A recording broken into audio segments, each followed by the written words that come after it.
Hi guys, gagawa akong Dubai Chewy cookies. Ang gagamitin ko ay desiccated coconut. Ayan, ito. Ito siya.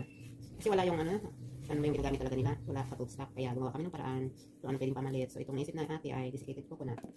Masarap naman siya guys. 1 cup and a half ang ginagamit ko. So tansya-tansya lang talaga ito guys. Ipa-brown natin yung desiccated coconut guys sa butter. Yung butter din tansya-tansya lang guys. Ipa-brown natin to guys. Pwede na to guys. Ito na natin.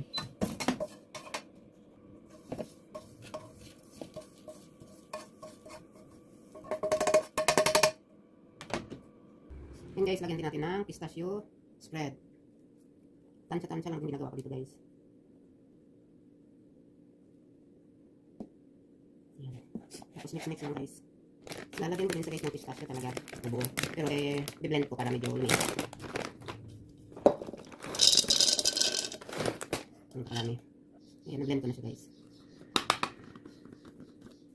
Ayan. Hindi tinipid sa pistachio guys. Ayan na, malt na guys. Ngayon, nagagawin ko ay yung kanyang pambalot. Tansya-tansya lang din to guys. Ayan.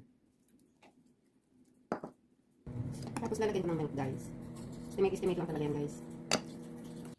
So, nilagyan ko ng Toblerone guys, kaya may melt ko na una yung Toblerone. Toblerone at saka butter. Yan. Yan.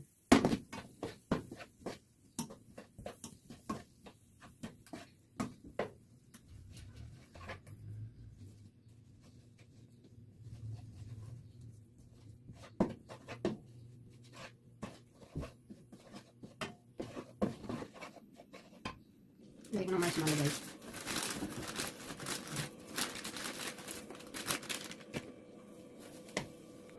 Lalagyan ko na yung chocolate powder guys sa milk. Tapos i-mix. Yan, tapos na guys.